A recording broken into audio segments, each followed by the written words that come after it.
Meus amigos, uma boa noite a todos.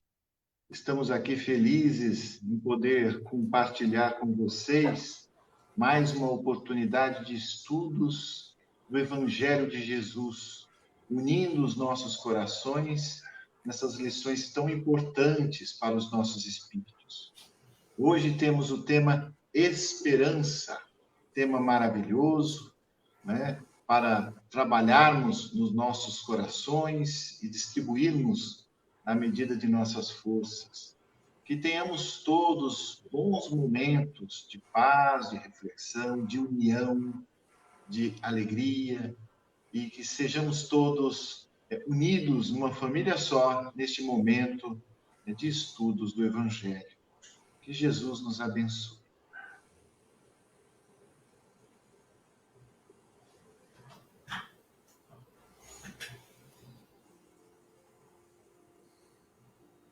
Senhor Jesus, Mestre querido, unindo os nossos corações em busca dos teus ensinamentos, da tua proteção, do teu amor, nós agradecemos, Senhor, por todos os benefícios que temos recebido e pedimos o seu amparo, a sua orientação, a sua luz, para que as suas lições sejam bem compreendidas e assimiladas por todos nós, para que, sobretudo, possamos colocá-las em prática no nosso dia a dia.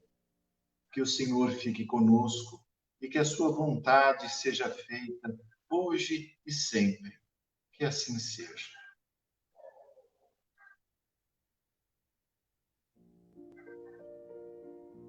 Esperança. Bem-aventurados os que choram, pois que serão consolados. Bem-aventurados os famintos e os sequiosos de justiça, pois que serão saciados. Bem-aventurados os que sofrem perseguição pela justiça, pois que é deles o reino dos céus. Mateus, capítulo 5, versículos 4, 6 e 10. Do Evangelho segundo o Espiritismo, no capítulo 5, Bem-aventurados os aflitos, item 1.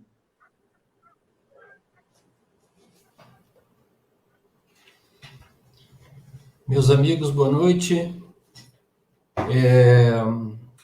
O Sermão da Montanha, quem sabe, seja dentre tantos ensinamentos que o Cristo nos trouxe no Evangelho, na sua Boa Nova, talvez um dos mais importantes instrumentos de transmissão de boa vontade, de esperança, de fé no futuro, de construção de um mundo melhor que o próprio Cristo chamou do reino dos céus.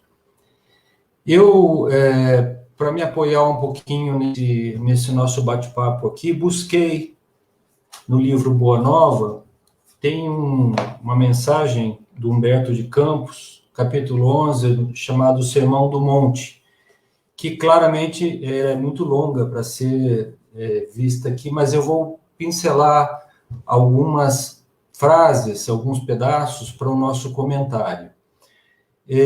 O nosso objetivo aqui essa noite é falar sobre a esperança. E a beleza do Sermão do Monte é transcendental nesse aspecto, porque traz as bem-aventuranças para os que sofrem, para os que choram, para os sedentos de justiça, enfim. Então, Humberto de Campos nos relata, né, que nesse livro, um pouco antes do sermão ser falado propriamente dito, Levi, que é Mateus, né, nós sabemos que é Mateus, estava na sua casa, uma casa confortável, quando foi abordado, recebido lá, porque muitas pessoas estavam procurando os discípulos, porque sabiam que eles estavam juntos de Jesus. Então, bateram, de certa forma, na casa de Levi, né, um pequeno grupo de infelizes, pessoas com dificuldade, na sua confortável residência, e ainda fala Humberto de Campos. E Levi saiu, atendeu-os, e um pouco sem muita habilidade, disse para eles assim, dirigindo-se aos três: que podereis realizar, Lisandro, aleijado como és? E tu, Áquila, não fostes abandonado pela própria família, sob o peso de sérias acusações? E tu, Pafos, acaso edificarias alguma coisa com as tuas atuais aflições? E com essa frase, os três saíram dali, da casa de Levi. Isso está no livro Boa Nova, né, escrito pelo Humberto de Campos. Saíram dali desalentados, porque eles haviam recebido toda a mensagem que o Cristo trazia de esperança, de fé no futuro, de que eles fariam parte do reino de Deus. Então, eles ficaram tristes, né, com aquela tomada de posição de Levi, né, que, como dizer, que eles não podiam ajudar em nada, né, na construção do reino de Deus. E aí, alguns minutos depois, para encurtar a história, o Cristo chegou acompanhado de André na casa de Levi, de onde eles sairiam para o Sermão da Montanha, onde muitas pessoas já estavam se aglomerando, e Levi, de uma forma muito até assim espontânea, relatou ao mestre essa pequena conversa com os infelizes. E aí Jesus, e acho que aqui nessa leitura nós temos várias oportunidades de ouvir, vindo do mundo espiritual, a palavra do próprio Cristo, se dirigiu a Levi dizendo: no entanto, Levi, precisamos amar e aceitar a preciosa colaboração dos vencidos do mundo. Se o evangelho é a boa nova, como não há de ser a mensagem divina para eles, tristes e deserdados da imensa família? Então, meio que quis dizer que esse era o público a qual estava dirigida a Boa Nova, né? Então, ali se juntaram outros apóstolos, chegou Pedro, chegou Tiago, e eles se dirigiram, então, ao monte, onde havia uma multidão aguardando Jesus, né? E a multidão era composta de velhos, de crianças, de pessoas doentes, de desatos de todo tipo e de toda espécie, né? Então, o Cristo começa a primeira expansão do Sermão da Montanha, né? Porque depois ele acabou repetindo isso várias vezes mais à frente, com as famosas frases que nós conhecemos, né? Bem-aventurados os pobres, os aflitos, bem-aventurados os sedentos de justiça e misericórdia, bem-aventurados os pacíficos e os simples de coração. E ali, por muito tempo, Jesus falou àquele público todo, né, sobre o amor e as maravilhas do reino de Deus, quando essas coisas acontecessem no coração humano. Então, Humberto de Campos nos relata, logo no finalzinho dessa mensagem, dizendo o seguinte: as brisas da Galileia se haviam impregnado de virtude poderosa e indestrutível daquelas palavras, e obedecendo uma determinação superior, iriam espalhar-se entre todos os aflitos da terra. Não só entre todos os aflitos da terra, mas em todos os tempos, porque passados 2000 anos, o Sermão da Montanha ainda é o poema mais belo e mais divino que nós que tivemos oportunidade de ouvir de Jesus, né?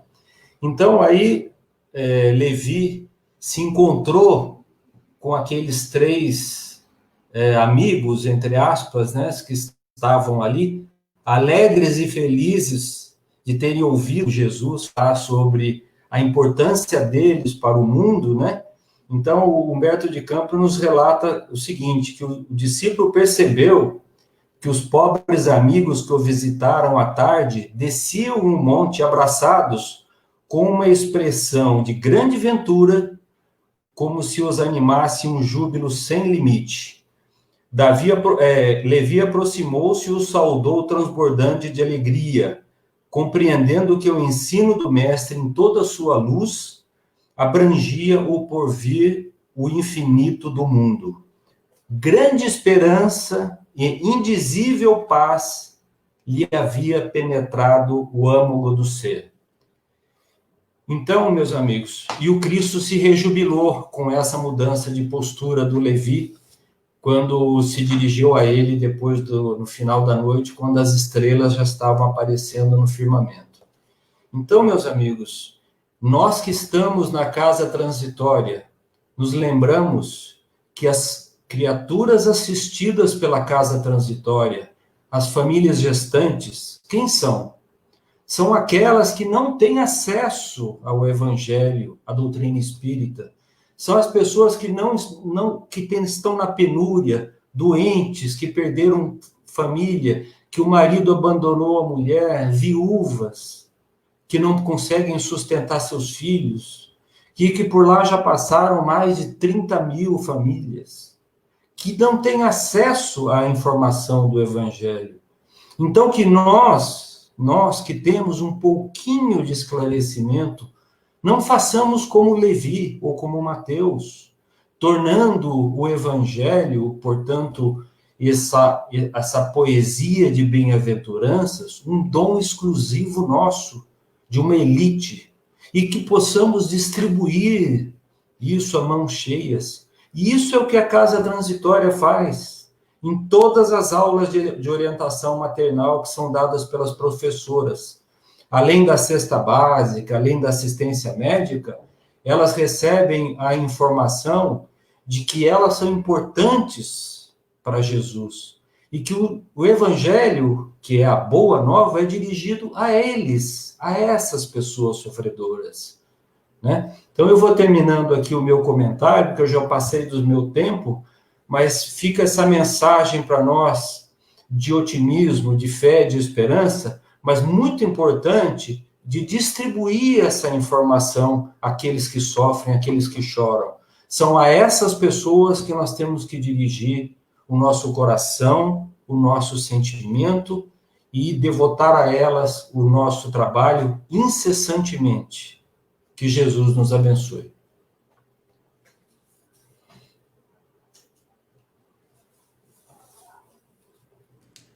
Boa noite, meus amigos. Hoje o nosso tema é a esperança. Para muitas pessoas, a esperança talvez pareça uma coisa ingênua, né? Aquele acreditar no futuro, sem, né? Parece falta de realismo às vezes diante de tantas dificuldades querer ter esperança. Mas para quem se alimenta do Evangelho, a esperança não é vazia. A esperança é uma certeza sagrada na vitória. E é uma certeza que tem uma base, que tem um fundamento. Qual é? Quem faz as regras é Deus. Não somos nós. Não são os homens e as mulheres poderosos do mundo, né? Os ricos, os influentes, aqueles que têm poder de decisão. Quem faz as regras é Deus. Então, por mais que algumas pessoas se iludam por conta da posição que ocupam temporariamente ou por conta da influência que conseguiram e acham que elas vão poder fazer as regras e predominar, estão muito enganadas, né? Todo o mal, né? Todo o desvio, todo o abuso do poder, toda a distorção da verdade, ela é somente temporária.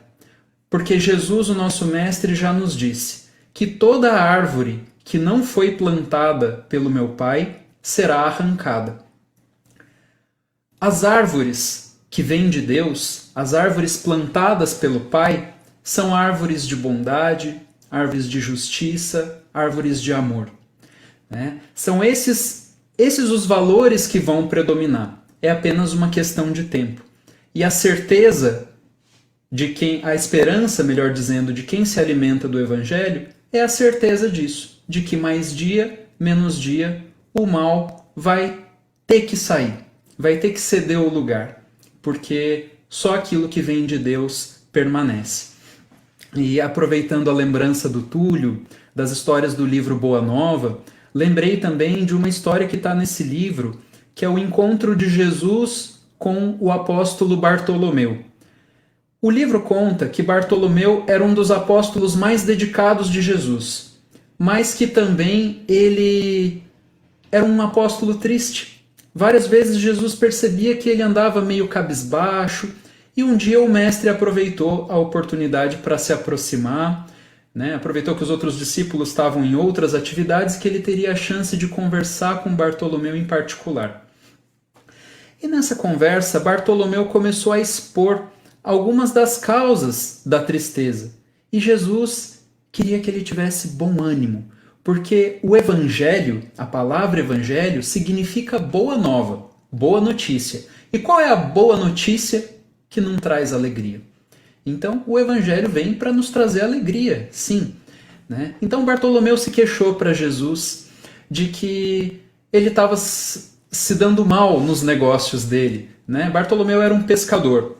Ele contou para o mestre das dificuldades, que depois de um dia de trabalho, de pescaria, ele chegava no mercado e os negociantes de peixe não queriam pagar aquilo que era justo, né? Ele se sentia prejudicado, mas não tinha como negociar. E ele falou: mestre, e quando a nossa tristeza é por causa do nosso fracasso nos negócios do mundo? E qual foi a resposta de Jesus para ele? Bartolomeu, qual é o melhor negócio do mundo?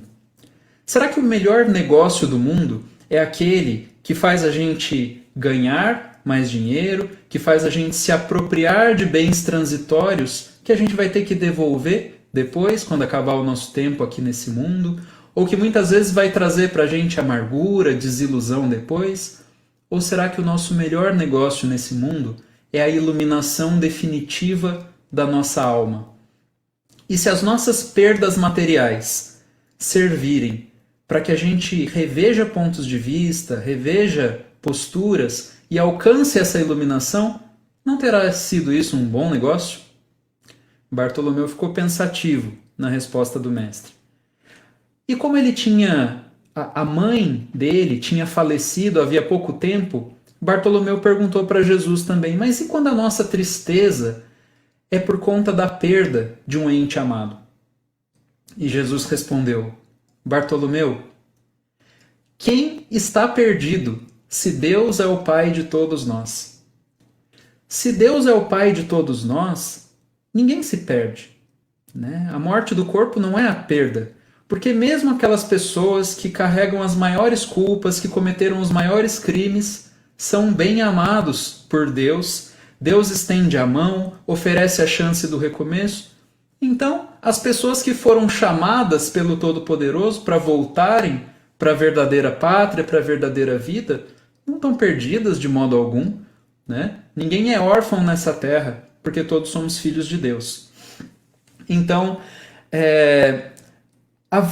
a nossa vida na Terra, e eu encerro aqui o comentário, é uma estrada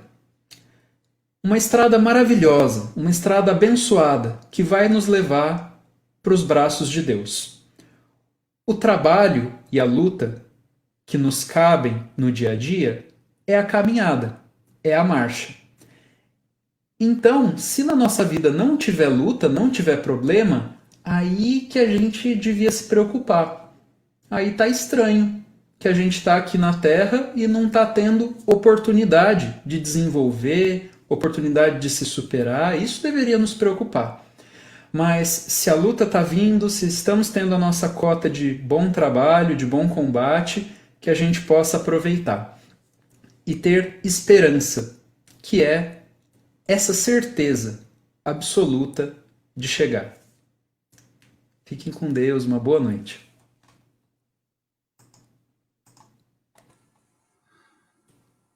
Meus amigos, boa noite. Estamos falando do tema esperança, né? E eu estava aqui já pensando nesse tema há alguns dias, né? E olhando para um lado prático da vida, né? Quanto que nós podemos fazer na nossa existência, né? para levar um pouquinho de esperança para as pessoas, né?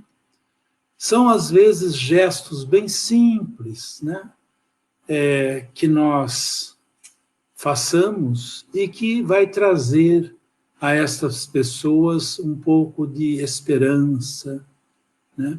E eu me lembrei, né, pensando dessa forma, eu me lembrei daquela mensagem, né, da Meimei, O Homem Triste, né? Naquela mensagem, se vocês lembram, quem leu, né, aquele homem triste estava ali à margem, né, da calçada, desanimado, sem esperança, sem nada. Quando alguém passou por ali, estugou os passos, né, parou, certo? Conversou com ele, e ele retrata, após essa conversa, né, esse carinho recebido, né, e ele diz que apesar de todo o infortúnio dele, né, de todas as dores e sofrimentos, né, ele podia naquele momento sentir que ele também era filho de Deus. Então, todos nós na vida podemos fazer alguma coisa, todos, sem exceção, né? E fazer para o lado positivo, né? Porque existem, às vezes, pessoas que, infelizmente, alguém traz alguma esperança, alguma vontade de realizar determinadas coisas na vida, e aquela pessoa desanima, né? Fala que aquilo não é bom, né? Por que nós não trabalharmos, né, em nós, né? O que nós sabemos o que é bom ou o que é ruim para os outros, né? Será que nós temos essa capacidade, né? Então, quando alguém nos traz alguma coisa, certo? Vamos então olhar com os olhos do Cristo, né? Os olhos de amor, né? Para que aquela pessoa que está esperançosa naquela sua atitude, naquele seu caminho, seja ele um caminho profissional, seja ele um caminho dentro do lar, seja um caminho na sua empresa, seja um caminho na sociedade, né? Vamos olhar com amor, com carinho, né? E ajudá-lo para que ele possa entender o caminho dele e ter forças, né, para seguir avante. Como todos disseram, no fundo, evidentemente, todos nós, sem nenhuma exceção, certo? Estamos amparados pelo amor de Deus, né? Esse Deus, esse Pai misericordioso que nos ama, que nos ampara, que nos ajuda. E se pudermos algo realizar, vamos, nós, no nosso dia a dia, levantar, né, as pessoas, dar ânimo, levantar a esperança. Quando alguém nos traz um problema, que para ela é um problema muito difícil, né? Vamos escutar o problema, vamos buscar caminhos, né, dentro daquilo que já conhecemos, vamos amparar essa pessoa, vamos ajudar. Todos nós, na nossa caminhada terrena, todos os dias, nós temos, com certeza, um momento em que alguém bate a porta do nosso coração, né, trazendo uma luta, um problema, e se nós levantarmos de alguma forma, ajudarmos para que essa pessoa não perca a esperança, para que ela siga em frente, que Deus é Pai, que nos ama, que não estamos sozinhos em momento nenhum da nossa vida. Por mais que nós possamos achar, né, que estamos sozinhos, não existe essa condição, viu? Que Deus nos abençoe, meus amigos, nos ampare, nos fortaleça, né, para que cada dia mais nós possamos amar os nossos irmãos e fazer o melhor de nós em favor de todos aqueles que batem as portas do nosso coração. Que Deus nos abençoe a todos.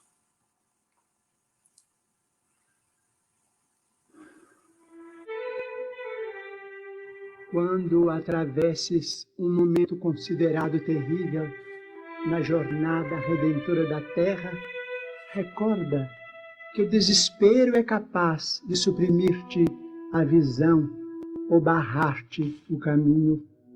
Para muitos, esse minuto estranho aparece na figura da enfermidade, para outros, na forma da cinza, com que a morte lhe subtrai temporariamente o sorriso de um ente amado.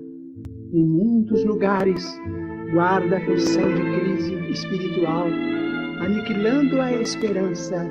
Em outros, eis que surge por avalanche de provas encadeadas, baldando a energia. Ninguém escapa a esses topes de luta que diferem para cada um de nós, segundo os objetivos que procuramos nas conquistas do espírito. Esse jaz atormentado de tentações, aquele padece abandono, aquele outro chora oportunidades perdidas, e outro ainda lamenta os desenganos da própria queda. Se chegaste a instante assim, obscurecido por nuvens de lágrimas, arrima-te à paciência, ouve a fé, aconselha-te com a reflexão e medita com a serenidade, mas não procures a opinião do esmorecimento. Desânimo é fruto envenenado da ilusão que acalentamos a nosso respeito. Ele nos faz sentir pretensamente superiores a milhares de irmãos que, retendo qualidades não menos dignas que as nossas, carregam por amor fardos de sacrifício, dos quais diminutas parcelas nos esmagariam os ombros. Venha o desânimo como vier, certifica-te de que a forma ideal para arredar-lhe as sombras será compreender, auxiliar, abençoar e aprimorar sempre. Guardes o coração, conturbado ou ferido, magoado ou desfalecente, serve em favor dos que te amparem ou desajudem, entendam ou caluniem. Ainda que todos os apoios humanos te falhem de improviso, nada precisas temer. Tens contigo a frente e a retaguarda, a esquerda e a direita, a força do companheiro invisível que te resolve os problemas sem perguntar e te provê com todos os recursos necessários à paz e à sustentação de teus dias. Ele que ama, trabalha e serve sem descanso, espera que ames, trabalhes e sirvas quanto possas. Sem que o saibas, ele te acompanha os pequeninos progressos e se regozija com os teus mais ínfimos triunfos, garantindo-te tranquilidade e vitória. Ele que te salvou ontem, salvará também hoje. Em qualquer tempo, lugar, dia ou situação em que te sintas à beira da queda na tentação ou na angústia, chama por ele. Ele te atenderá pelo nome de Deus.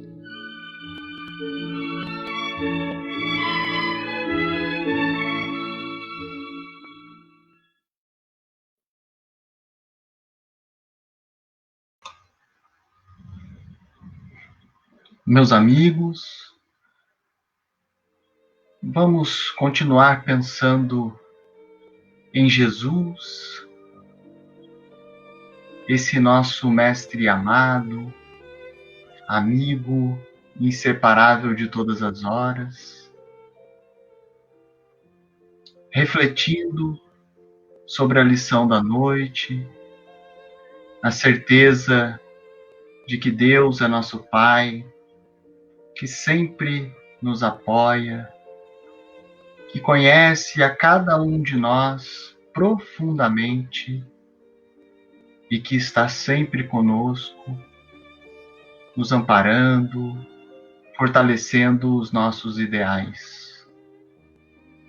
E é com esse sentimento que nós agradecemos pela bênção dessa oportunidade de aprendermos um pouco mais das lições do Evangelho e que essas lições possam se valer no nosso dia a dia, que possamos praticá-las,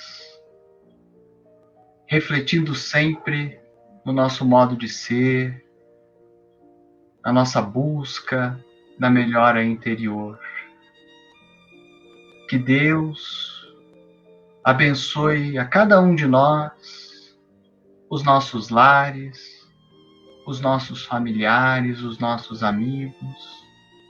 Da mesma forma, todos aqueles que passam por dificuldades e que tanto precisam das bênçãos do nosso Senhor. Nós agradecemos uma vez mais por esta reunião tão singela, mas tão agradável ao nosso espírito. E que assim seja.